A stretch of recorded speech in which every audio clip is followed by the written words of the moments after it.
बोलिए श्री वृंदावन बिहारी लाल की जय। श्रीमद् भगवत गीता जी अध्याय 6 और श्लोक नंबर भी 6 ही है। कल जैसा कि आप लोगों ने श्रवण किया, भगवान श्री कृष्ण बताते हैं कि जीव स्वयं ही अपना शत्रु है, स्वयं ही अपना मित्र है। अब उसकी इच्छा है कि अपने साथ वो शत्रुता का व्यवहार करे, अपना बेड़ा गर्क करके, और अपना उद्धार करके अपना मित्र बने। भगवान बताना ये चाहते हैं श्लोक में कि दूसरा कोई हमारा उद्धार नहीं करेगा, स्वयं हम जिम्मेदार हैं। और दूसरा हमारा बेड़ा गर्क नहीं कर सकता, मतलब हमारा दुर्गति नहीं कर सकता, उसके भी जिम्मेदार हम स्वयं हैं। मतलब सारी सृष्टि मिलकर भी हमारा उद्धार नहीं कर सकती यदि हम नहीं चाहेंगे। यदि हम स्वयं अपने मित्र नहीं बनेंगे तो सारी सृष्टि मिलकर भी, सारे संत मिलकर भी हमारा उद्धार नहीं कर पाएंगे। और यदि हम अपना उद्धार करना चाहते हैं तो दुनिया में चाहे कितने भी विघ्न पड़े, सारी दुनिया हमारे प्रतिकूल क्यों ना हो जाए, यदि हम स्वयं अपने मित्र हैं तो अपना उद्धार कर लेंगे। जैसे प्रहलाद ने, जिसके पास कुसंग ही कुसंग था, लेकिन वो स्वयं अपने मित्र बने थे। बाकी सब उनके शत्रु बने थे, लेकिन स्वयं अपने मित्र बने। यदि हम स्वयं अपने मित्र हैं तो फिर किसी और मित्र की आवश्यकता नहीं, हम अपना भला स्वयं कर लेंगे। यदि हम स्वयं अपने शत्रु बने हैं तो और किसी शत्रु की आवश्यकता नहीं है। मतलब प्रबल शत्रु हो चाहे प्रबल मित्र हो, वो हमसे बढ़िया हमारा मित्र नहीं हो सकता, और हमसे बढ़िया हमसे घटिया हमारा शत्रु नहीं हो सकता। मतलब अपना उद्धार करना या न करना, इसकी जिम्मेदारी स्वयं जीव के ऊपर। इसलिए कहा ना कि तुलसी की माला से जाप करो रे, अपना सुधार स्वयं आप करो। यदि हम पढ़ना चाहेंगे तो कोई भी टीचर हमको पढ़ा देगा, यदि हम पढ़ना नहीं चाहेंगे अच्छे से अच्छा टीचर भी हमको पढ़ा नहीं पाएगा। जिम्मेदारी हमारी। तो इसलिए व्यक्ति को अलर्ट होना चाहिए, सावधान रहना चाहिए। अपने उद्धार को किसी दूसरे पे ना छोड़े, कोई दूसरा उद्धार कर देगा। या कोई दूसरे को बदनाम ना करे कि उसके कुसंग के कारण से मैं बिगड़ गया हूं। जब हम प्रारंभ में ब्रज में आए, हम छोटी सी आयु थी, तो हमको एक ऐसे संत भी मिले जो हमारी संत मंडली में थे। एक ऐसे भी संत थे जो भांग पीते थे चिल्लम में भरकर और नशा करते थे। बल्कि उसने हमको कहा भी कि गुरु भाई आप भी ले लो। अब देखिए, हम बिगड़ना नहीं चाहते थे, बिगाड़ने वाला हमारा कुछ बिगाड़ नहीं पाए। ऐसा नहीं कि सत्संग संत बनकर हमको सत्संग ही मिला, कुसंग भी मिला है। सत्संग भी मिला है और कुसंग भी मिला है, लेकिन कुसंग का असर नहीं हुआ और सत्संग से आगे बढ़ते चले गए।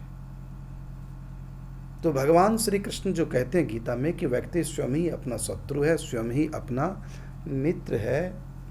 तो अब अगले श्लोक में भगवान कह रहे हैं कि जो स्वयं अपना शत्रु है उसके लक्षण क्या है, जो स्वयं अपना मित्र है उसके लक्षण क्या है। किस कारण से व्यक्ति अपना शत्रु बनता है, किस कारण से व्यक्ति अपना स्वयं का मित्र बनता है। तो इसी प्रसंग को भगवान आगे बढ़ाते हुए अगला श्लोक 6 नंबर श्लोक 6 अध्याय भगवान श्री कृष्ण अर्जुन के माध्यम से हम सब लोगों को उपदेश कर रहे हैं। क्या कहते हैं? बंधु आत्मा। बंधु का मतलब मित्र। ये आत्मा का मतलब स्वयं व्यक्ति, जीव आत्मा स्वयं अपना बंधु है, मित्र है। बंधुर आत्मा और आत्मनः तस्य येन आत्मा एव आत्मनः जितः।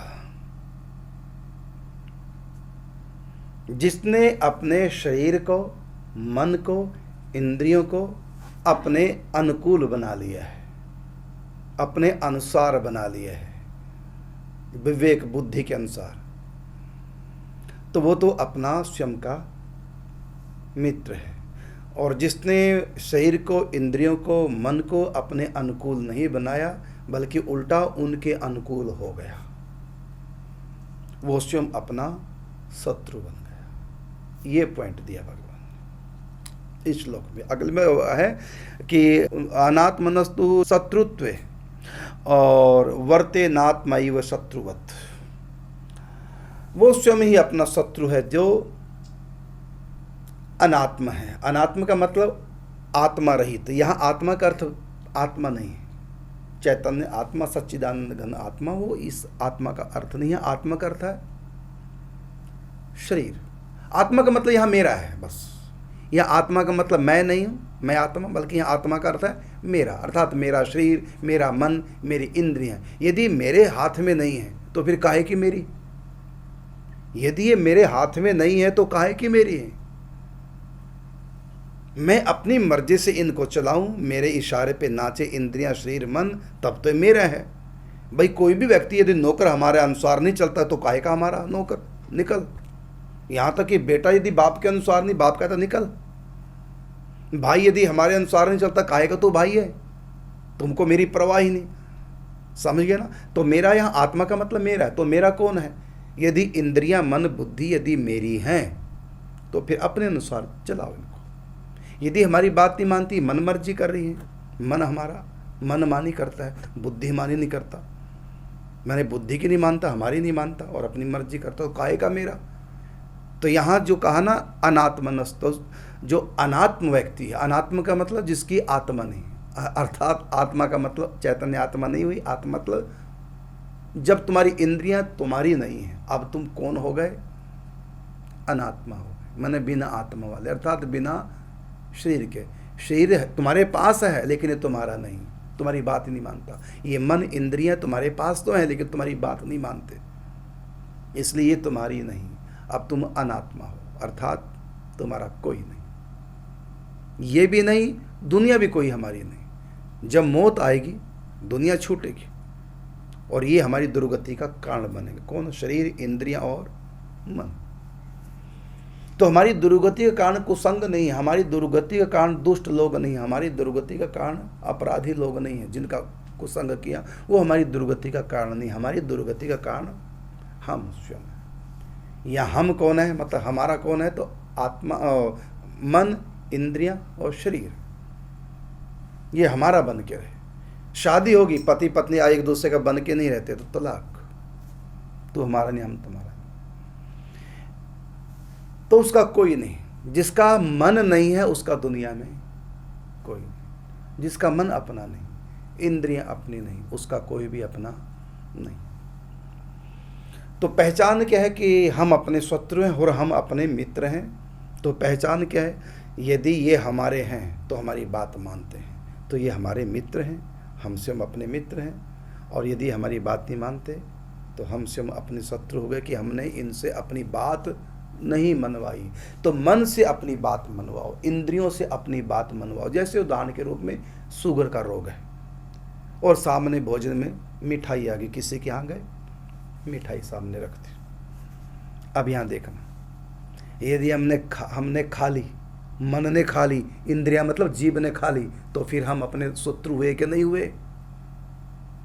और यदि हमने कहा नहीं भाई साहब हम नहीं लेंगे क्योंकि मुझको शुगर, नहीं लेंगे, अरे थोड़ा सा ले लो, नहीं भाई बिल्कुल नहीं। अब सामने वाला कंपेल कर रहा है, थोड़ा सा ले लो, अब कंपेल कर रहा है, सीधा सीधा मतलब हमसे शत्रुता कर रहा है सामने वाला। जब उसको मैंने बता दिया है कि हमको शुगर है तो क्यों कहा थोड़ी सी खा लो, इसका मतलब हमारा शत्रु है। लेकिन वो हमारा शत्रु हमारा कुछ नहीं बिगाड़ेगा यदि हम अपने शत्रु नहीं हैं तो हम नहीं मानेंगे उसकी बात। ना उसकी बात मानी, ना हमने मन की बात मानी, और मन से अपनी बात मनवाई कि मैं तेरा नहीं, तू मेरा है, तू मेरा काम कर। क्या? उधर से हट, मिठाई से हट, और जो मैं कहता हूं कि शुगर नहीं खाना, मेरी बात मान। यदि मन हमारी बात मान गया तो ये बात मनवाया किसने? मन से हमने मनवाई ना, तो हम अपने मित्र हो गए ना।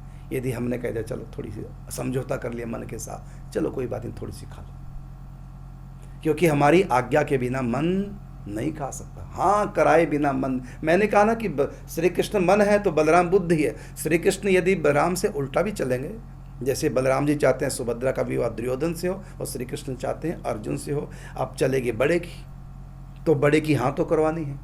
श्री कृष्ण है तो परमात्मा है, लेकिन यहाँ पर बड़ा भाई छोटा भाई है, तो छोटे भाई का ये कर्तव्य है कि वो बड़े की हाँ करा के ही होकर। बड़ा भाई हाँ करने वाला नहीं है, माने बुद्धि हाँ करने वाली नहीं है, नहीं शुगर है नहीं खाना, लेकिन फिर मन कैसे भी करके मना लेता है बुद्धि को, क्योंकि बुद्धि बेवकूफ है जो मान जाती। तो हम मन की बातों में ना आए। अच्छा ये बताओ, मन मानी या एक होता है मन मानी, एक होता है बुद्धि मानी। बुद्धि के अनुसार चलने वाले बुद्धि मानी और मन के अनुसार चलने वाले मन मानी। मानी का मतलब मान ली, मान ली। मन की मान ली तो मन मानी, बुद्धि की मान ली तो बुद्धि मानी। अब बताओ, मन मानी करना चाहते हो या बुद्धि मानी? तो मन मानी कर रहे हो हम अपने शत्रु हैं, और बुद्धि मानी कर रहे हो तो हम अपने मित्र हैं। मतलब बुद्धि के अनुसार यदि हम चल रहे हैं, बुद्धि का मतलब ज्ञान विवेक जो सत्संग से प्राप्त हुआ है, तो यदि बुद्धि के अनुसार चल रहे हैं तो हम अपने मित्र हैं, और यदि हम मन के अनुसार चल रहे हैं तो हम अपने शत्रु हैं। प्रश्न उठता है कि हम मन के अनुसार चल रहे हैं तो मन गंदा है क्या, बुद्धि अच्छी है? इसका उत्तर ये है, दो कारण है। एक तो ये कि सत्संग का असर, सत्संग का जो खजाना हमको मिलता है ना, वो बुद्धि में सुरक्षित रहता, मन में नहीं रहता। वो बुद्धि में यादाश्त, सत्संग की बातें, ये विचार, सदविचार, ये मन में नहीं होते। मन में तो संस्कार होते, अच्छे बुरे संस्कार मन में होते, विचार मन में नहीं होते, विचार होते हैं बुद्धि में। तो जो भी हमको सत्संग को संग मिलता है, जो भी हम सीखते हैं, वो मन में नहीं संग्रह होता, केवल बुद्धि में। और ये जो चाह होती है, इच्छा संसार के भोगने की, कोई भी चाह, ये बुद्धि में नहीं होती, ये होती है मन में। क्योंकि चाह संकल्प से उठती है और संकल्प मन में होता है। इसलिए कहा वेद ने कहा शिव संकल्प मस्तु, शिव संकल्प करो। अब ये मन के अंदर अच्छे बुरे दोनों संस्कार हैं। तो जैसा मन को संग मिलता, अच्छा संग मिलता तो अच्छा संकल्प कर लेता है, बुरा संग मिलता तो बुरा संकल्प। मतलब मन का अपना कोई बुद्धि नहीं होती, मन के पास दिमाग नहीं होता और दिमाग के पास मन नहीं होता। तो मन क्या करेगा, जैसा संग वैसा रंग, ये मन का स्वभाव है। बच्चा है, जैसा हो गया वैसे बन गए। तो ये मन छोटा बच्चा है, तो मन मानी करेगा, बुद्धि की बड़े की बात नहीं मानेगा। तो उसको कुसंग मिल गया तो बिगड़ जाएगा, और सत्संग मिल गया तो सुधर जाएगा। लेकिन मन दूसरे का सत्संग करेगा तो सुधरेगा नहीं। जब ये मन अपनी बुद्धि का सत्संग करेगा तभी सुधरेगा। दूसरे के सत्संग का असर मन के ऊपर नहीं पड़ता। मन के जो अपने संस्कार हैं, उन संस्कारों के अनुसार सत्संग कुसंग का इसके ऊपर असर पड़ता है। और जब इसको अच्छा संग मिल जाता है मन को, तो अच्छे संस्कार तो पड़ेंगे इसके ऊपर। लेकिन यदि वो सत्संग बुद्धि के पास से होता हुआ आए, तब डायरेक्ट आए तो नहीं, बुद्धि के पास होता। इसलिए कोई बात हम यदि सुने तो ध्यान रखें, मन की बात ना माने। जैसे मन कहता है बात माननी नहीं, ये गलत है। चाहे हमारे लिए अच्छी है, लेकिन मन कहता कि अच्छी बुरी से क्या मतलब, मुझको अब सुख मिल रहा है इसलिए मैं तुम्हारी बात नहीं मानू। और बुद्धि कहती है नहीं, भले तुमको सुख मिल रहा है लेकिन तुम्हारे लिए ठीक नहीं। मन वर्तमान का सुख देखता है और बुद्धि भविष्य का सुख देखती है। बुद्धि समझदारी करती है, क्योंकि समझ है, बुद्धि के पास संस्कार है, मन के पास। तो अच्छे बुरे संस्कार जैसा भी इसको संग प्राप्त होता है वैसे जगते हैं, लेकिन कर नहीं पाता। कुसंग अगर मन को मिल गया, इसके अंदर जो बुरे संस्कार वो जगेंगे तो बुरा करने का इसका मन होगा, लेकिन बुद्धि की हाँ कराए बिना कर ही नहीं सकता। ऐसे इसको सत्संग मिल गया तो इसका मन करेगा हम भी भजन करें, हम भी शराब छोड़ दें। लेकिन जब तक बुद्धि हानि कर देगी तब तक ये छोड़ने वाला नहीं। तो मन के ऊपर सत्संग और कुसंग से संस्कार संकल्प उठते हैं, लेकिन वो संकल्प तब तक पूरा नहीं कर पाएगा, क्रियान्वित नहीं कर पाएगा। क्रिया में वो संकल्प तब तक नहीं हो पाएगा जब तक उसकी बुद्धि हाँ ना करते। तो बुद्धि में सत्संग का ज्ञान है, सत्संग का प्रकाश है, तो बुद्धि बुरे काम के लिए रोक देगी। और मन बेचारा अकेला चाह कर भी नहीं कर पाएगा, क्योंकि चाह मन में, संकल्प मन में, अच्छे बुरे संस्कार मन में, और विचार बुद्धि के पास है। इसलिए हम कभी भी कुछ काम करें तो बुद्धि से पूछ के करो। और सामने वाला हमको मन नहीं देता, सामने वाला हमको अक्ल बुद्धि देता है, लेकिन मन बुद्धि की बात मानता नहीं। जैसे उदाहरण के रूप में, मैं यमुनगर से गाड़ी के द्वारा गोवर्धन आश्रम में आ रहा था। अभी सोनीपत पानीपत के करीब पहुंचा और फोन आया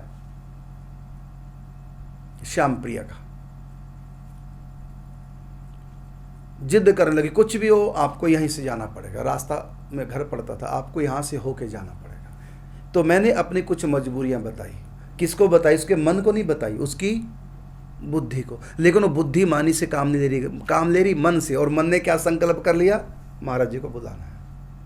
मैं कहते मेरी बात तो सुनो, मेरी मजबूरी तो नहीं, मुझको कुछ नहीं सुनना, बस आपको आना है। फिर मैंने सोचा कि समझ नहीं रही है, मैंने सुन नहीं रही, चलो मैं सुनाई देता हूं। तो मैंने अपनी मजबूरी बता दी। लेकिन मजबूरी किसको बताई? श्याम प्रिया की बुद्धि को, न कि मन को। मन तो बात मानने को तैयार नहीं, मन के पास दिमाग कहाँ है। तो मन कहता नहीं आपको आना है। हमने कहा सुन तो सही बात हमारी। मैंने मजबूरी बता दी। मजबूरी सुनकर भी वो बोल रही है क्या? नहीं मुझको नहीं पता, बस आपको आना है। इसका मतलब जो मैंने सुनाई बुद्धिमानी की बात जो मैंने की, उसकी बुद्धि में नहीं आई। क्यों? मन इतना हावी हो गया, मन की चाहत इतनी हावी होगी, नहीं जी आपको आना है। मुझको पता है महिला है, बुरा नहीं मानना। बुद्धि प्रधान नहीं, हृदय प्रधान, मन प्रधान होती है। पुरुष बुद्धि प्रधान होते हैं। और मैं इस बात को जानता हूं और बहुत मेरे अनुभव है, नहीं समझ पाती स्त्री। फिर मैंने कहा अच्छा नीरज को फोन दो। वही बात मैंने नीरज को बताई। नीरज ने तुरंत कह दिया ठीक है महाराज जी, आप कोई बात नहीं, फिर तो आप जाओ सीधे। अब प्रश्न उठता है, क्या श्याम प्रिया का ज्यादा प्यार था, नीरज का नहीं था? है? मैं प्राण मांगू, नीरज मुझको प्राण देगा, वो भी कम नहीं है। दोनों पति पत्नी एक से बढ़कर है। लेकिन यहाँ यदि हम कहें कि श्याम प्रिया का अधिक प्यार था इसलिए वो जबरदस्ती करी कि नहीं आना पड़ेगा, और नीरज का प्यार कम था इसलिए उसने एक बात में कह दिया जाओ, ये मतलब नहीं। इतना प्यार, बल्कि नीरज का पहले प्यार है, उसका बाद में। कारण क्या है? कारण बस इतना है कि उसने बुद्धि से सोचा ही नहीं कि महाराज जी क्या कह रहे हैं। बस मन में संकल्प उठाया, नहीं आना है, कुछ भी हो, नहीं मैं नहीं सुन, मुझको नहीं पता, बस आपको आना है। मतलब बुद्धि से काम नहीं ले रही है। और वो पुरुष था, उसने ध्यान से सुना क्या कह रहे हैं और तुरंत कह दिया। अब देखो मैंने कल उसको फोन किया नीरज को, तुरंत आ गया। रात को फिर 12 बजे रात को वापिस जाना पड़ा। ना नहीं कर सकता, ऐसा दीवाना, ऐसा शरणागत है। प्राण मांगूंगा तो प्राण देने को तैयार, इतना मानते हैं। सब कुछ देने को तैयार है, प्राण भी देने को तैयार, ऐसा बच्चा है। तो इतना प्यार, लेकिन उसने बुद्धि से काम लिया है। यही हम लोगों की कमी है। ऐसा नहीं कि स्त्री के पास बुद्धि नहीं है, कोई कम है, नहीं। बल्कि आप देखो कॉलेज में जाकर मार्क्स हमेशा लड़कियों के ज़्यादा आते हैं। आजकल मैं जो देख रहा हूँ, लड़कियां पुरुषों से दिमाग में किसी तरह कम नहीं होती, लेकिन काम नहीं, काम लेंगी मन से। इसको कहेंगे बचपना। कोई महिला मेरी बात सुने तो बुरा नहीं मानना, क्योंकि मेरे अनुभव की बात है। मैं कोई कपट करके नहीं कह रहा हूं, मैं कोई बना के नहीं कह रहा। और मैंने बहुत देखा, मन और बुद्धि परस्पर टकरा नहीं सकते। जब भी टकराएंगे दो मन परस्पर टकराएंगे। और स्त्रियां मन प्रधान होती हैं, पुरुष बुद्धि प्रधान। इसलिए स्त्रियों में ज्यादा लड़ाई होती है परस्पर। सास बहू में लड़ाई क्योंकि दोनों स्त्रियां हैं। भाभी उसमें देरानी में लड़ाई, जेठानी में लड़ाई क्योंकि स्त्रियां, क्योंकि दोनों के मन प्रबल है, इसलिए दोनों मनमानी कर रही हैं। तो मन परस्पर टकरते हैं, और मन और बुद्धि दोनों परस्पर टकर ही नहीं सकते। समझौता हो जाएगा, चाहे मन की बात पूरी हो चाहे बुद्धि की, लेकिन समझौता हो जाएगा। समझे ना बात को? तो स्त्री और पुरुष में लड़ाई क्यों नहीं होती जितनी स्त्री में होती है? सास बहू में लड़ाई कभी सुना? ससुर बहू में लड़ाई, देवर भाभी में लड़ाई सुनी बहुत कम। और जहां तक ननद भाभी की बजती आपस में, देवर भाभी की सुना। और जेठानी की और देवरानी की परस्पर लड़ाई, और देवरानी की जेठ के साथ या जेठानी की देवर के साथ कभी सुना? आपस में लगती है बहुत कम। कारण क्या? क्योंकि स्त्री पुरुष होने से, पुरुष बुद्धि प्रधान, वो मन प्रधान, तो मन और बुद्धि टकरा ही नहीं सकते। जब भी टकराएंगे दो मन टकराते हैं। अच्छा देखना, छोटे छोटे बच्चे हमेशा लड़ते रहते हैं, बड़े होके क्यों नहीं लड़ते ऐसे? क्योंकि दोनों मन प्रधान है। बच्चे भी चाहे लड़का हो, पुरुष हो, चाहे वो भी मन प्रधान है। तो मन हमेशा टकराएंगे, बुद्धि कभी नहीं टकराती। दो बुद्धियां कभी नहीं टकराती, और न बुद्धि मन के साथ। बुद्धि क्या करती है, तो मेरी बात मान ले या मैं तुम्हारी बात मान लूँ। तो बुद्धि, जैसे रसगुल्ला सामने शुगर का रोग, तो बुद्धि कहेगी मन को नहीं खाना, या तो मन को अपने अनुसार बना के लड़ाई खत्म कर देगी, या फिर बुद्धि हार मान लेगी, ठीक है मैं तेरे मन की करती हूँ, तू खा ले। तो कहाँ लड़ाई हुई? चाहे बुद्धि की जीत हुई चाहे मन की जीत हुई, लड़ाई तो हुई नहीं। लेकिन जब भी लड़ाई होगी तो दो मनों की होगी। इसलिए कहा है कि ज्ञानी से ज्ञानी मिले करे ज्ञान की बात, और मूर्ख से मूर्ख मिले तो दे मुक्का दे लात। माने बुद्धियां परस्पर कभी नहीं टकरा, दो बुद्धिमान कभी टकरा नहीं सकते। जब भी टकराएंगे दो मन टकराते हैं। यहां मैं समझा रहा हूं, स्वयं भी देखा मैंने, अनुभव करके, एक बार नहीं हजारों बार। और कोई मेरी बात यदि गलत कहता है तो ठीक है, तुम पक्ष ले रहे हो, मैं पक्ष नहीं ले रहा हूं। ऐसा नहीं कि मैं पुरुष हूं इसलिए कह रहा हूं, ऐसी बात नहीं, क्योंकि मुझ में भेद नहीं है, सच्चाई कहता। और यदि कोई मेरे साथ तर्क वितर्क करना चाहे इस मामले में, तो तर्क वितर्क करने की जरूरत नहीं, मैं खुद प्रैक्टिकल दिखा दूंगा, प्रैक्टिकल करके दिखा दूंगा। यही तो भगवान समझा रहे हैं कि यहां भी मन के अनुसार चलोगे तो मन, अब देख लो, मन मानी बुद्धिमानी दोनों में कौन ठीक लगता है? मन मानी ठीक है कि बुद्धिमानी? बुद्धिमानी ठीक है ना। अच्छा, मेर तेर परिवार में स्त्री में ज्यादा होता कि पुरुषों में? और ये मेर तेर को बुद्धिमानी कहेंगे कि मनमानी कहेंगे? स्वयं प्रत्यक्ष में देख लो, और बच्चे के बारे में देख लो। मां ममता लुटाएगी और ममता में बिगड़ रहा है, और बाप मारेगा खींच करके, क्योंकि बाप बुद्धिमानी से काम करते, बच्चे की जिंदगी बर्बाद हो जाएगी। माँ कहते दे दो बच्चे को स्मार्टफोन दे दो, क्या बच्चा मांग रहा? अरे क्यों दूं, वो 24 घंटे उसी में लगा रहेगा। नहीं, देखो थोड़े से बच्चे पैसे ने जोड़ रखे हैं, थोड़ा सा कमी रह गई है, थोड़े से दे दो, बच्चा तो क्या। अब कहेगा तो बच्चा, तू तो जानते हैं ना मेरी बात, वो तो मेरे को पता, तो सब ठीक है, लेकिन फिर भी बच्चा मांगा, मतलब ठीक है लेकिन फिर भी बुद्धि की नहीं मानना, ये होता है। तो मन से काम न लें। और बहुत स्त्रियां ऐसी हैं बुद्धिमान, देखा मैंने, कि जो मन से काम नहीं लेती, दिमाग से काम, बुद्धि से काम लेंगी।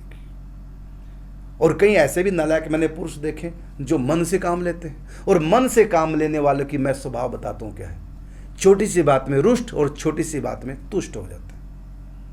छोटी सी बात में रूठ जाएंगे, छोटी सी बात में खुश भी हो जाएंगे। इनको दुखी करना भी आसान है, इनको सुखी करना भी आसान है। थोड़ा सा उल्टा हो जाओ तो दुखी हो जाएंगे, और थोड़ा सा सीधा व्यवहार करो तो आनंद खुश हो जाएंगे। लेकिन ऐसा बुद्धिमानी नहीं कर सकते। अब ये देख लो, कोई भिखारी है द्वार पर, ये दे दो, वो दे दो, वो दे दो, तो स्त्रियों लो जाओ, दे दिया। आज स्त्री घर में नहीं है, पुरुष घर में, और आ गया भिखारी। कहाँ से आए हो? भीख क्यों मांगते हो? कहाँ के रहने वाले हो? कहाँ जाना है? मने देगा तो सही, जेब से निकाल के, लेकिन देने से पहले दिमाग का प्रयोग करेगा। और हो सकता है अगर वो फेल हो गया, भिखारी भगा भी देगा उसको, और एक पूटी कोड़ी नहीं देगा। लेकिन वहाँ दिमाग देने में भी दिमाग लगाएगा। और महिला होगी घर में, कभी इंक्वायरी करेगी। यदि पुरुष इंक्वायरी भी कर रहा होगा किसी भिखारी की, तो महिला कहेगी क्या मतलब, क्यों अपराध मोल लो, यदि कुछ नहीं देना तो भेज दो, ऐसे क्यों उसके साथ पंगा ले रहे हो? ये कौन? वो क्योंकि मन से काम ले रही है, और वो बुद्धि से काम ले रहा है। कहीं भी देख लो, तो मन से, मन के अनुसार नहीं चलना। साधना का मतलब है कि बुद्धिमानी करना, बुद्धि के अनुसार चलना है। तो बुद्धि का मतलब हम स्वयं, मन का मतलब हमारा बच्चा, बुद्धि का बच्चा मन है, और मन का बच्चा इंद्रियां हैं। आगे से आगे और वैसे भी देखो, सृष्टि प्रकरण में सबसे पहले महातत्व प्रकट होता। आत्मा के सबसे नजदीक कोई तत्व है तो बुद्धि है, उसके बाद मन है, मन के बाद ज्ञानेंद्रियां, ज्ञानेंद्रियों के बाद कर्मेंद्रिय, कर्मेंद्रियों के बाद ये मिट्टी का पुतला शरीर है। तो सबसे नजदीक आत्मा के कौन है? बुद्धि। इसलिए आत्मा की सबसे ज्यादा पावर कहां जा रही है? क्योंकि आत्मा सच्चिदानंद घन है। आत्मा जो है भगवान का स्वरूप है। तो आत्मा की सबसे ज़्यादा पावर कहाँ जा रही? नज़दीक हो। जैसे बल्ब है ना, बल्ब के जितनी नज़दीक होंगे उतनी ज़्यादा लाइट, और जो हम दूर होते चले जाएंगे लाइट अपने आप ही कम होती जाएगी। बल्ब नहीं कम होगा, उसका प्रकाश तो उतना ही आ रहा है, लेकिन दूरी होने से वो लाइट कम आ रही। तो आत्मा का सबसे ज़्यादा पावर पवित्रता की कहाँ है? बुद्धि के पास। आत्मा के बाद बुद्धि, और बुद्धि के बाद मन थोड़ा और दूर, और मन के बाद इंद्रियां, ज्ञान इंद्रियां और दूर, उसके बाद फिर कर्म इंद्रियां और दूर, उसके बाद ये पंच तत्व, तो बिल्कुल ही एकदम अंधकार। तो आत्मा के सबसे नज़दीक कौन है? बुद्धि। इसलिए कभी भी हम अच्छा बुरा काम करने चलें तो अंदर से आवाज़ आएगी, ये काम ठीक है, ये काम गलत। वो कहते हैं ना आत्मा की आवाज़, वो आत्मा की आवाज़ नहीं, वो बुद्धि की आवाज़ होती है। कोई भी तुम गलत कदम चलो सोचो तो तुरंत भीतर से बुद्धि की नहीं ये ठीक नहीं, लेकिन मन इतना प्रबल है, मन नहीं मानता उस अंतरात्मा की आवाज़। तो अंतरात्मा की आवाज़ बुद्धि के माध्यम से हमको सुनाई देती है, इसलिए हमको बुद्धि के अनुसार सोच विचार करके कर्म करना है, फिर कदम उठाओ। इसलिए कहा कि मय्ये मन आधत्व, मुझ में मन को लगाओ, मुझको मन दो। लेकिन साथ में क्यों कहा? मय्ये मन आधत्स्व मयि बुद्धिम निवेशय, बुद्धि को मुझको दो। क्यों कहा भगवान ने? मुझ में निवेशित कर दो बुद्धि को। मन कह दिया तो बहुत था काम, मन को लगाना, लेकिन भगवान को पता कि लगाना तो मन ही है, लेकिन बिना बुद्धि के नहीं, बुद्धि साथ में होगी, नहीं तो मन लगा नहीं रहेगा। आज मन लग गया तो कल मन कहीं और लग जाएगा, ये तो चंचल है। लेकिन यदि बुद्धि इसके साथ रहेगी तो मन फिर लगा रहेगा।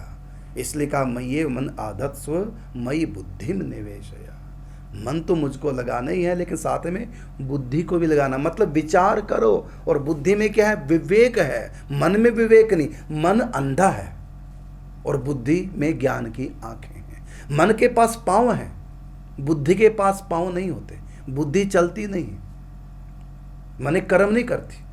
संकल्प उठेगा मन में, क्रिया यहाँ से शुरू होगी, क्रिया का मतलब चलना, गति करना। तो मन के पास ये आंख नहीं है, पाँव है, और बुद्धि के पास आंख है लेकिन पाँव नहीं। एक व्यक्ति सूरदास, अंधा, टांगे ठीक है, रास्ता नहीं दिखता, अब वो बेचारा कैसे चलेगा? डंडा हाथ में नहीं, कोई सहारा नहीं हाथ में। अब अंधा है, पाँव सुरक्षित हैं, अब वो कैसे चले? और दूसरा व्यक्ति आंखों से दिखता है लेकिन पाँव से लंगड़ा है, पाँव ही नहीं, आंखों से दिखता है, अब बताओ चल पाएगा? तो बुद्धि भी बिना मन के कुछ कर नहीं पाएगी, मन भी बिना बुद्धि के कुछ नहीं कर पाएगा। बुद्धि आंख है और मन पाँव है। अब क्या करें फिर? अब ये रास्ता कैसे तय करेंगे? एक के पास पाँव नहीं है तो आंख है, रास्ता देखता तो है लेकिन चल नहीं सकता, और एक चल सकता है लेकिन आंख नहीं। एक के पास आंख है लेकिन चल नहीं सकता। ऐसी स्थिति में क्या हो? ऐसी स्थिति में एक तरीका है, दोनों मंजिल पे पहुंच जाए। क्या? कि जो अंधा है, जिसको दिखता नहीं, उसके पास पाँव तो है ना सुरक्षित टांगे चलने के लिए, वो क्या करे? अपने कंधे पर बिना पाँव वालों को न चढ़ा ले, जिसके पास आंख है। मतलब कंधे पे किसको बिठाया? आंख वाले को। और स्वयं हम हैं अंधे, हम अंधों ने क्या किया? आंख वाले को बिठा लिया कंधे पर, वो चल नहीं सकता था, उसको पाँव मिल गए और हमको आंख तो हो गए ना, पूरे यात्री बन गए, पथिक बन गए अच्छी। अब आंख देखेगी, इशारा करते जाएगी और पाँव चलते जाएंगे। अर्थात मन है पाँव और बुद्धि है आंख। तो रास्ता कौन दिखाएगी? तो अंधा चल तो सकता है लेकिन आंख नहीं, और बुद्धि आंख है लेकिन उसके पास पाँव नहीं चलने के लिए। मतलब बुद्धि संसार में कुछ नहीं कर सकती यदि मन उसका साथ ना दे, और मन भी कुछ नहीं कर सकता यदि, हाँ चल सकता है मन लेकिन गिरेगा, क्योंकि आंख नहीं है, अंधा गिरेगा। और मन जब भी अपनी मर्जी से चलता है तो गिरेगा। तो ज्ञान का प्रकाश मन के आंख पे नहीं, मन की बुद्धि की आंखों में ज्ञान का प्रकाश। इसलिए कुछ भी करना है तो पहले 100 बार सोचो बुद्धि से, और बुद्धि जो कहे वो मन को अच्छा लगे चाहे ना लगे, मन कर डाले। मतलब शुगर का रोगी है, सामने रसगुल्ले की प्लेट है, बुद्धि कहते बेटा खाना नहीं, हट, मन से कहती है वहां से। तो मन को चाहिए, चाहे मन को बुद्धि की बात अच्छी नहीं लग रही है, मन तो खाना चाहता है, मन में तो लालच आ रहा खाने का, लेकिन मन बुद्धि की बात मान गया, बच गया। तो वो शत्रु नहीं हुआ, फिर वो मित्र हो गया। मन भी मित्र, बुद्धि भी मित्र। और बुद्धि ने मन की बात मान ली, चलो खा लो, तो उसको तो कहेंगे मेंटल है व्यक्ति। जब भी कोई ऐसा काम करता हम क्या तू पागल है, तू मूर्ख है, यही तो कहते हैं। मतलब तुमने बिना सोचे कर लिया काम। तो इसका मतलब काम तो कर सकते हैं, मतलब वो अंधा व्यक्ति चल तो सकता है लेकिन गिरेगा। और जिसके पास बुद्धि है तो बुजुर्गों से बुद्धि लो, बड़ों से बुद्धि लो। बच्चे हैं मन और बड़े हैं बुद्धि, इसलिए बड़ों से पूछ के काम कर। एक बार शादी में लड़की वालों की तरफ से एक पत्र आया कि सब जवान जवान आएंगे, बुजुर्ग कोई नहीं आएगा शादी में बारात लेकर। तो जवान हो गए तैयार। एक बुजुर्ग ने कहा भाई किसी एक बुजुर्ग को तो ले ही जाओ। का नहीं नहीं, पत्र में लिखा हुआ है, बिल्कुल नहीं। अरे कोई बात है तो हम जवान जाएंगे। अरे छुपा के ले जाओ, प्रत्यक्ष नहीं ले जा सकते तो कुछ ना कुछ बात है, कहीं बुढ़े की जरूरत पड़ सकती है ना। मन के साथ बुद्धि का होना जरूरी। चाचा छुपा के ले जाओ, ले गए छुपा करके। अब बारात पहुंची, लड़की वालों ने कहा खाना पीना चाय बिस्कुट ये सब बाद में मिलेगा, एक शर्त है, शादी भी बाद में फेरे होंगे, एक शर्त क्या, हमारे गांव से जो ये नदी बह रही है इसको दूध से भर दो। नदी को, जो हमारे यहाँ नदी बह रही है पानी की, इसको दूध से भर दो। सारे नौजवान परेशान, दूध से भर दो, और नहीं भर सके बैरेंग वापिस। सारे परेशान, किसी के पास अक्ल नहीं। मन है ना, सारे मन वाले हैं।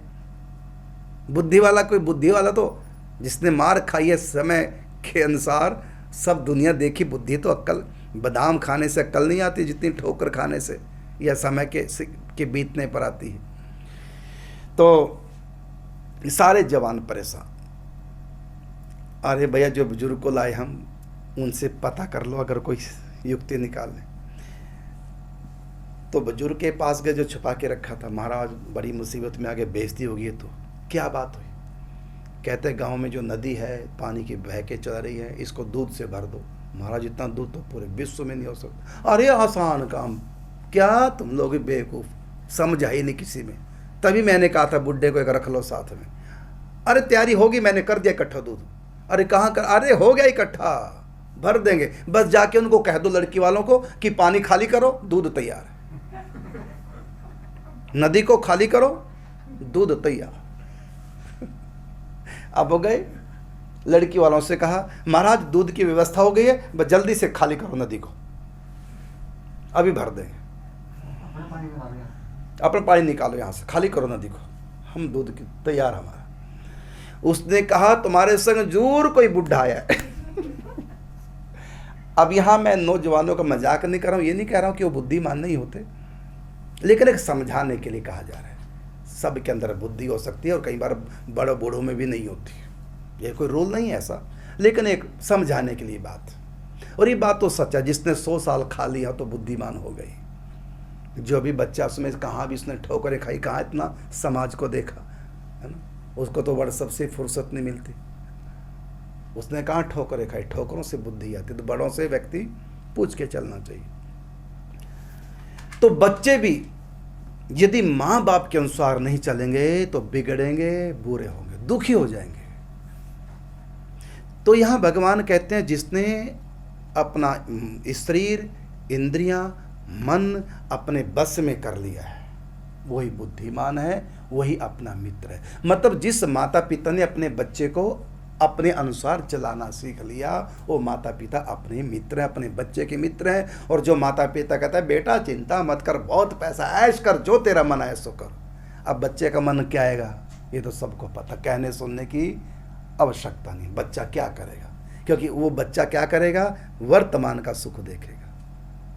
और वर्तमान के सुखों में क्योंकि रईस बाप की औलाद है, कोई कमी तो है नहीं पैसे की, देखना उसकी ज़िंदगी तबाह हो जाएगी। उसकी जो स्वतंत्रता है, जो बुद्धि से स्वतंत्र मन हो गया, वो उसको परतंत्रता की बेड़ियों में जकड़ देगा। नशे की लत पड़ जाएगी, कुसंग में पड़ जाएगा, क्योंकि नशा तुरंत आनंद देता है, गलत काम तुरंत आनंद देते हैं, और संयम तुरंत आनंद नहीं देता। तो संयम जो है बुद्धि सिखाएगी, मन में संयम नहीं है। ये कह लो मन तो एक्सीलेटर, तो एक्सीलेटर का मतलब समझ गए ना, क्या बोलते हैं उसको, एक्सीलेटर ही कहते हैं, जो रेस दबाते हैं और स्पीड पकड़ते हैं, एक्सीलेटर बोलते हैं। तो मन के पास एक्सीलेटर तो है, लेकिन ब्रेक नहीं, ब्रेक है बुद्धि के पास। संयम मतलब मन कभी संयमित नहीं हो सकता। संयमित हमेशा ये उपदेश बुद्धि से प्राप्त होगा। बुद्धि ब्रेक है और मन एक्सीलेटर। कितना दौड़ना है ये पावर मन के पास है, और किधर दौड़ना है और किधर नहीं दौड़ना ये समझ मन के पास नहीं, ये समझ है बुद्धि के पास। तो बुद्धिमानी जो करता है वो, बुद्धिमानी क्या है, अपना मित्र स्वयं बनना, और मनमानी क्या है, अपना शत्रु स्वयं बनना। यदि विश्वास नहीं तो जिसके 2 लड़के हों, 2 संतानें हों, माँ बाप कह दे बेटा तू तो मेरे अनुसार चल, और दूसरे बेटे कह दे बेटा जो तेरा मन करे सो कर, देखना फिर कौन बिगड़ेगा कौन संवरेगा, आने वाले समय में कौन दुखी होगा कौन सुखी होगा। मन मर्जी करने वाला दुख पाएगा, मन मानी करने वाला दुख पाएगा, और बुद्धिमानी करने वाला सुख पाएगा। लेकिन वर्तमान में बुद्धिमान परेशान होगा, टेंशन में रहेगा, और मनमानी करने वाला ऐश करेगा। जैसे उदाहरण के रूप में 2 बच्चे, एक बच्चे से कहा बेटा टीवी देख, खेल, गेम जो मर्जी कर, एक से कहा नहीं नहीं पढ़ हमारे अनुसार चल। तो जो पढ़ेगा वो पढ़ाई में दुख पा रहा है, और जो टीवी देख रहा है वो सुख ले रहा है, आनंद ले रहा है। नहीं, लेकिन उसका आनंद कल दुख का कारण बनेगा, और इसकी तपस्या, इसका संयम, इसकी पढ़ाई कल सुख का कारण बनेगा। तो कोई भी मन वर्तमान का सुख चाहता है, और वर्तमान का सुख भविष्य का दुख हुआ करता है। और बुद्धि हमेशा संयम, नहीं पढ़ना ही जरूरी है, कि क्या करना क्या नहीं करना ये बुद्धि का काम है,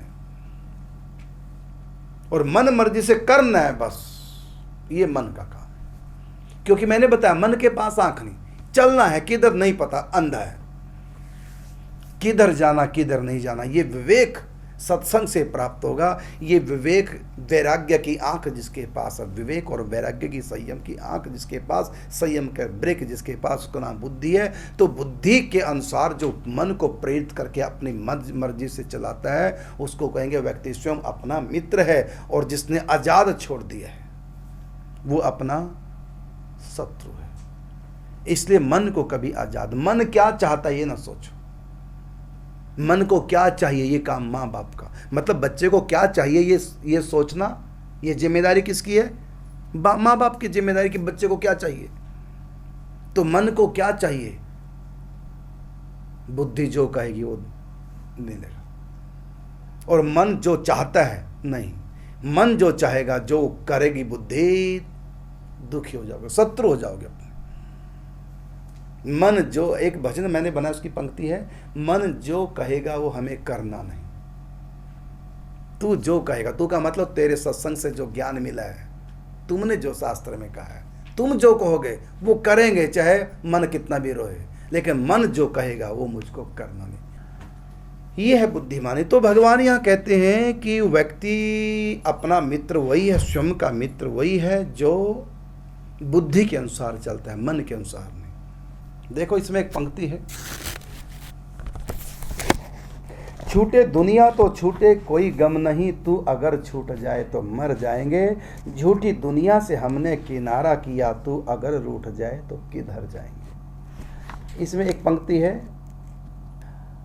अब तो जो भी करूँगा वो तेरे लिए, जीना तेरे लिए, मरना तेरे लिए, मन कहेगा जो वो हमको करना नहीं, तू कहेगा जो भी हम वो कर जाएंगे। फिर दोबारा सुनो, यही बात गीता जी की, कि अब तो जो भी करूंगा वो तेरे लिए, जीना तेरे लिए और मरना भी तेरे लिए। मन कहेगा जो वो हमको करना नहीं, और तू जो कहेगा वो हम कर जाएंगे। अब बताओ, ये मन की चल रही है? मन की चलने दे रहे हैं? मन जो कहेगा वो हमको करना नहीं, और तू जो कहे, तू का मतलब शास्त्र में जो तूने आज्ञा दी, गुरुओं ने जो आज्ञा दी, संतों की आज्ञा, भगवान की आज्ञा, बड़ों की आज्ञा, भगवान की आज्ञा, या बुद्धि की जो आज्ञा है वो भगवान की आज्ञा। स्वयं अपने आप से पूछो, अपनी बुद्धि से अक्कल लो जरा, क्या कहती हो, ये मैं ठीक कर रहा हूं? रावण भी जब सीता का हरण करने गया तो रावण को आगे पांव रुक गए। बुद्धि ने कहा रावण ठीक नहीं। एक बार बुद्धि ने काम किया, आप पढ़िए रामायण, तो बुद्धि ने जो कहा, अब लाओ अभी रामायण अभी दिखाता हूं। देखिए रावण का भी बुद्धि का और मन का टकराव हो रहा है। सीता का हरण जहां होता है, हम देखो सीता हरण के समय जो ही सीता को उठाया, बस वहीं की चुपाई है। या तो है चुपाई, मन मोह बंद किए सुख माना। ठीक है, पूरा प्रसंग माने ये प्रसंग चल रहा है कि व्यक्ति स्वयं अपना शत्रु, स्वयं अपना मित्र है। और जब रावण को ज्ञान हो गया, उस समय बुद्धि से आवाज आई थी रावण की, ये मातेश्वरी है, जग जननी है, ये माँ है। तो रावण की बुद्धि, रावण जैसा पापी, रावण जैसा क्रोधी, रावण जैसा लोभी, रावण जैसा कामी, वो भी जब अपराध करने चला, उसकी भी आत्मा से अर्थात बुद्धि से आवाज आई थी कि रावण सावधान, ठीक नहीं कर रहे हो। देखो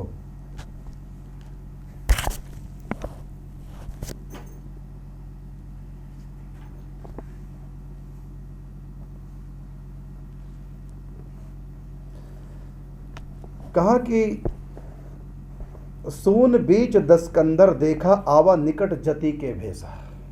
शून्य देखा, जन शून्य, अब एकांत है, सीता के पास कोई और नहीं, तो रावण आया। दस्कंदर मतलब 10 सिर वाला, इतना बुद्धिमान, चारों वेदों का क्या था, इतना प्रबल, लेकिन जाके डर सुर असुर डेराही, निस न नींद दिन अन न खाई। जिस रावण के डर के मारे सुर क्या माने देवता क्या असुर क्या सब डरते हैं जिस रावण से। और दिन में, रात को नींद नहीं आती, दिन में भूख नहीं चलेगी रावण के डर के मारे, इतना रावण बली था। लेकिन आज रावण 110 शीस स्वान की नाई, इत उत चितई चला बड़ी, कुत्ते की तरह इधर उधर देख रहा है, डर रहा है, कोई देख तो नहीं रहा, कोई देख तो नहीं रहा। ये कौन रावण है? बड़े बड़े असुर देवता भी जिसके डर से हाथ जोड़ लेते थे, आज वही डर रहा है। किससे डर रहा है? बोलो किससे डर रहा है? अंदर से भगवान डरा रहे, आत्मा डरा रही, डर गया। किससे डर गया?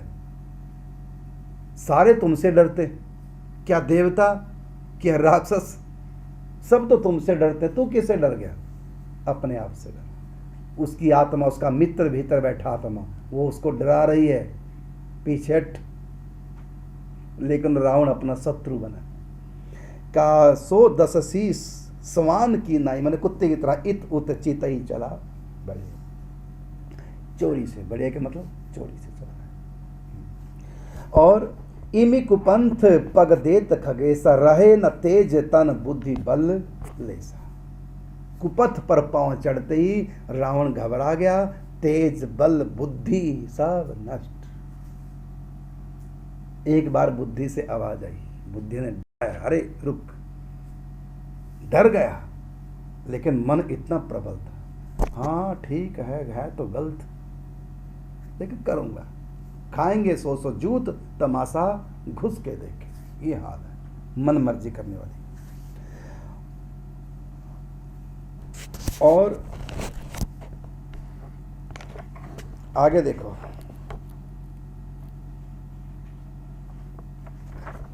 सीता जी ने सत्संग सुनाया,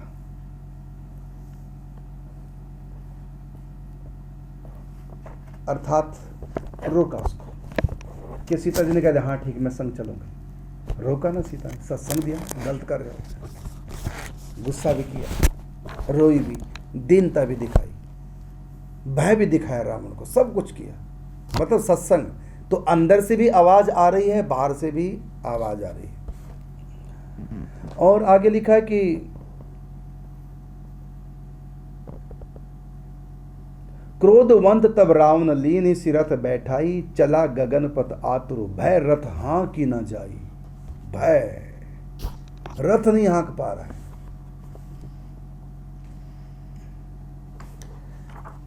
और देखो, सुनत वचन दस शीस रिसाना। बात सीता जी की सुन करके और क्रोध आ गया, और साथ में कहा मन महू चरण बंदी सुख मान। मतलब मन ही मन सीता जी की वंदना की, अपराध मैं करने जा रहा हूं। चरणों की वंदना कर रहे हैं सीता जी की। मतलब अंतरात्मा की आवाज जो आई, असर हुआ रावण के ऊपर। बुद्धि ने जो कहा रावण के ऊपर असर हुआ। कहा कि परंतु मन में उसने सीता जी के चरणों की वंदना करके सुख माना। देखिए, सुखी हो गया, चरणों की वंदना की तो तुरंत सुख मिल गया। मन मह बंद किए, तो ये मन ही मन वंदना करके सुख माना है। और मन की जहां गति है, सुन तो वचन दस शीस सरसाना। बाहर से क्रोध और अंदर से जो है वो माते श्री के चरणों में प्रणाम।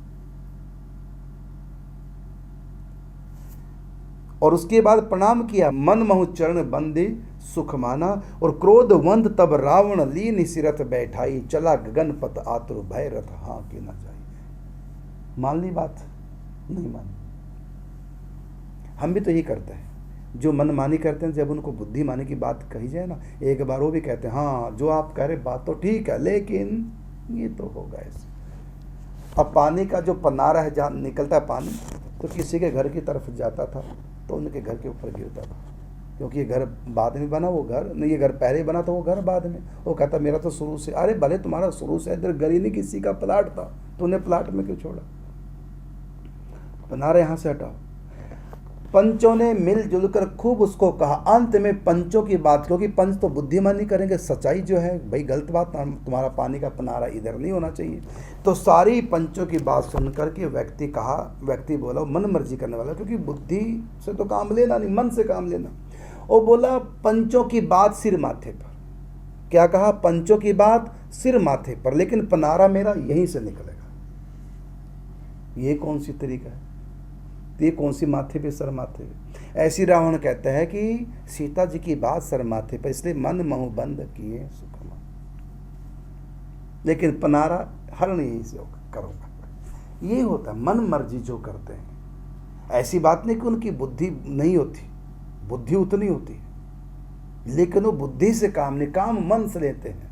तो यहाँ पर बुद्धि मानी में से तो मन महु चरण बंदी सुख माना, मन से तो बंदना भी की सीता जी की। ये उसकी अंतरात्मा की आवाज थी, ये उसकी बुद्धि की आवाज थी, आत्मा की आवाज थी। लेकिन मन क्रोधवंत तब रावण लीन सिरथ बैठाई, चला गगन पथ आतुर भय रथ हाँ के न जाए। तो ही बात हमारी है कि बात आपकी सर माथे पे, लेकिन पनारा यहीं से निकलेगा। एक माता महाराज कृपा करो, बच्चा होना चाहिए मेरी बहू का। मैंने बहुत समझाया, माता भजन का बुढ़िया हो गई है, भजन की सोच हो ना हो, तुमको क्या मिलने वाला है? ना महाराज होना चाहिए।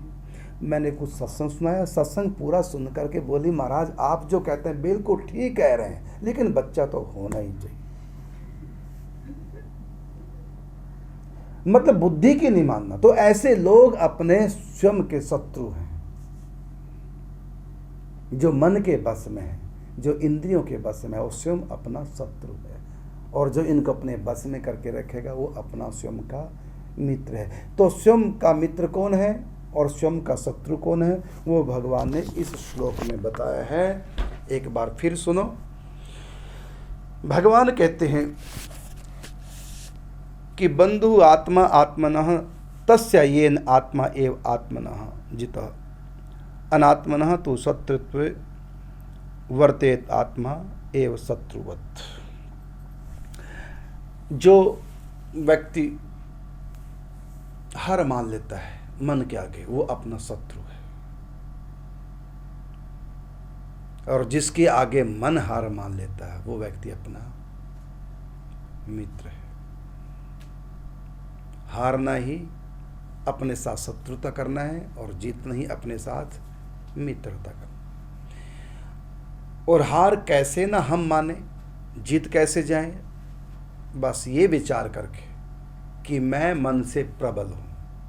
मन दुश्मन है लेकिन है ये कमजोर, मैं इससे बली हूँ। गीता में भगवान ने कहा मन से भी शरीर से आगे इंद्रिय, इंद्रिय से आगे मन, मन से आगे बुद्धि, और बुद्धि से आगे तू अर्थात आत्मा है। अपने आप को प्रबल है। इतना कमजोर क्यों मान लिया बुद्धि? तो बुद्धि अपने आप को कमजोर ना माने, क्योंकि बुद्धि के पास मन से भी हजारों गुना अधिक पावर है। इसलिए कभी भी बुद्धि मन की बात ना माने। मन जो कहेगा वो करना नहीं, मन की बातों में नहीं आना, बल्कि बुद्धि को चाहिए कि मन को अपनी बातों में ले। यदि अपनी बातों में मन को ले करके अपने अनुसार मन को चला रही है तो अपनी मित्र है, नहीं तो व्यक्ति जीव अपना स्वयं का शत्रु है। तो मेन बात यहाँ कौन सी है? संयम। इसलिए इस अध्याय का क्या नाम है? आत्म संयम योगो नाम षष्ठो अध्याय। तो आत्म संयम, इस अध्याय में भगवान दो बातें सिखाएंगे। संसार से कैसे मन हटाना और आध्यात्म जगत में कैसे लगाना है। बस जैसे बुल्ले शाह ने कहा कि बुल्ले शाह रबदा की पौना, इधरों पुटना तो इधरों लाऊं। ये इस अध्याय में है, मन को कैसे इधर से इधर लाना। बस इसलिए इस अध्याय का नाम है आत्म संयम। यह आत्म का मतलब आत्मा नहीं है, आत्म का मतलब शरीर, मन, इंद्रिय। सही, हमको स्वतंत्र बनना है, परतंत्र नहीं। स्वतंत्र किसको बोलते हैं? तंत्र का मतलब होता है व्यवस्था, अधीनता। स्वतंत्र एक होता है परतंत्र, दूसरे के हाथ में नहीं, स्वयं के हाथ में। तो स्वतंत्र किसको बोलते हैं? कि मन इंद्रियों को अपने अधीन कर लिया, हम हो गए स्वतंत्र। और यदि इनको हम अपने बस में नहीं कर सके, स्वयं इनके बस में हो गए, तो हम हो गए परतंत्र। और परतंत्रता हमेशा दुख। पराधीन सपने हो सुख नाही। जो व्यक्ति परतंत्र हो गया, इंद्रियों का गुलाम हो गया, वो कभी सुखी नहीं रहेगा। और जिसने अपना गुलाम बना लिया, यहाँ भगवान ने नहीं कहा कि भोग ना भोगो, संसार के सुख ना भोगो। अर्जुन स्वयं गृहस्थी है, 4 पत्नी अर्जुन के, गृहस्थी अर्जुन। और भगवान श्री कृष्ण के कितने ऐसे भक्त जो भगवत प्राप्ति हैं, लेकिन सब गृहस्थी थे। क्या उन्होंने भोग नहीं भोगे? क्या उनके यहाँ संतानें नहीं हुई? स्वयं महाराज जनक इतने बड़े राजा हैं, गृहस्थ हैं। स्वयं श्री हनुमान प्रसाद पोद्दार जी गृहस्थी हैं। तो किससे मन हटाना है? मन कहाँ से हटाना है? जो चीज हमारे भजन में बाधा पहुंचाएगी, चाहे वो सुख है, चाहे दुख है, चाहे पुण्य क्यों ना हो, चाहे अच्छे काम भी क्यों ना, जो भगवान के रास्ते में रोड़ा अटकाएगा, चाहे शुभ कर्म भी क्यों ना हो, वो हमारे जीवन में नहीं आ सकता। इसलिए कहा, जब शुभ सो शुभ काम को नेक ना मन ललचाए, तभी मानो जाएगो भजन कियो चित्त लाए। जो हमारी आत्मा को अर्थात जो हमको संसार में फंसाएगा, वो चाहे कितना बड़ा पुण्य भी क्यों ना हम नहीं करेंगे, और जो हमको भगवान के रास्ते पे लगाएगा, वो चाहे कितना बड़ा पाप क्यों ना हम चूकेंगे नहीं। अब प्रश्न उठता कि भक्त पाप क्यों करेगा? अरे कर ही नहीं सकता। ये तो एक समझाने के लिए कह दिया। जैसे कहा ना कि वृंदावन में बस गए, ब्रज में बस गए, अब तुमको अपने घर जाना पड़ गया पैसे लेने के लिए, यहाँ पैसे खत्म हो गए, अब ब्रज को छोड़ के घर जाना पड़ गया। तो कहा कि चोरी कर लेना ब्रज में, लेकिन घर नहीं जाना, मतलब ब्रज से बाहर नहीं जाना। इसका मतलब थोड़ी कि चोरी करना है। इसका मतलब है कि चोरी करने से जितना बड़ा पाप लगेगा, जितना बड़ा हानि है, उससे ज़्यादा हानि ब्रज का त्याग करने से, ये उसका अर्थ है। और यहाँ तक कहा कि तू ब्रजवास कर रहा है, तुम्हें संसार की इच्छा जगी, स्त्री की इच्छा जगी, तो पत्नी तुम्हारी घर, तो वहाँ नहीं जाना, वैश्यवृत्ति कर लेना भले। अब ये तो गलत बात, फिर कोई ऐसा वैश्यवृत्ति करेगा, लेकिन इसका अर्थ ये नहीं निकलता कि तू वैश्यवृत्ति कर ले। इसका अर्थ ये निकलता है कि वैश्यवृत्ति करने से पाप लगेगा, ये बात सच है। हानि होगी, ये बात सच है, इसमें अनुमोदन नहीं किया गया। लेकिन इसमें ये बात कही गई कि वैश्यवृत्ति करने से जितनी हानि होगी ना, तो ब्रज का त्याग करने से उससे ज़्यादा हानि होगी। यदि ज़्यादा हानि हो रही है तो व्यक्ति उसको हानि को ज़्यादा को बचा ले कम हानि करके। तो इसमें पाप का अनुमोदन नहीं किया गया इस बात में, बल्कि इसमें अधिक हानि ना हो, ये कहा गया। तो ये आत्म संयम योगो नाम 6वां अध्याय है। मन को कैसे संसार से हटाना, ये इसमें मुख्य बात सिखाई गई, क्योंकि हटाए बिना ये लगेगा नहीं। जैसे उदाहरण के रूप में हम यहाँ से बरसाना जाएं दर्शन करने के लिए, तो पहले हमको गोवर्धन से हटना पड़ेगा, नहीं, गोवर्धन छोड़ना पड़ेगा, छोड़ना पहले और पहुँचना बाद में। मतलब हटाना पहले और लगाना भगवान में मन बाद में। तो साधक का ध्यान सबसे पहले किधर जाना चाहिए? छोड़ने की तरफ, हटाने की तरफ। मन हटाओ, बिना हटाए कैसे लगेगा? अब नशे में द्युत नौका चला रहे हैं, रात भर चलाते गए, उस किनारे तक नहीं पहुंचे, हुआ क्या? दिन में नशा उतरा तो लगा पता रहे हो, जो खूंटे से बंधा था ना लंगर से ये रस्सी नौका, ये तो हमने खोली नहीं। रस्सी खोले तो आगे बढ़े, और रस्सी बिना खोले कितना भी नौका चला लो, मेहनत हाथ लगेगी, मंजिल नहीं मिलेगी, पार नहीं जा पाएंगे। तो ये रस्सी खोलना क्या है? ये संयम, मन हटाना। जो हम जुड़े हैं ना संसार से और भगवान में लग नहीं पा रहे हैं, नौका उस पार नहीं जा रही इतनी मेहनत करने के बाद भी, क्योंकि उधर रस्सी से जुड़े हैं। उस रस्सी को खोलना पहले, फिर मेहनत तुम्हारे काम आएगी। और बिना रस्सी खोले मेहनत करोगे, अब संसार से मन हटाते नहीं, और भजन पूजा पाठ सब कर रहे हैं और मन हटाना नहीं संसार से। चाहना संसार, भगवान कृपा करें हमको संतान हो जाए, प्रभु कृपा करें हमको नौकरी लग जाए, प्रभु कृपा करें ये सुख आ जाए, ये दुख हो, इसी में लगे रहे, संसार से मन ही नहीं हटा रहे, उल्टा संसार में मन लगा रहे हो। और भगवान से भी यही मांग रहे कि ये दे दो, वो दे दो, मैनू रखड़ी बंधन हंदा चाह, एक वीर दे दे दाती। वो करेगा पार, वो मिलाएगा भगवान से। खाली राखी बांधने के लिए तो भाई चाहती है, वो तुमको अच्छा लग रहा है राखी बांधना, और भगवान की प्राप्ति उस उधर कोई ध्यान ही नहीं। तो इस प्रकार हम सकामता में आकर के उधर से मन ही नहीं हटाएंगे, तो सकामता में आकर के भगवत प्राप्ति नहीं होगी। लेकिन वो हानि तो नहीं है भगवत प्राप्ति, लेकिन इससे इतना नहीं होगी, इतने से। तो क्या करें हम लोग? पहले वहाँ से हटाएं। जैसे हम जब गाड़ी चलाते हैं ना, सबसे पहले क्या करते हैं?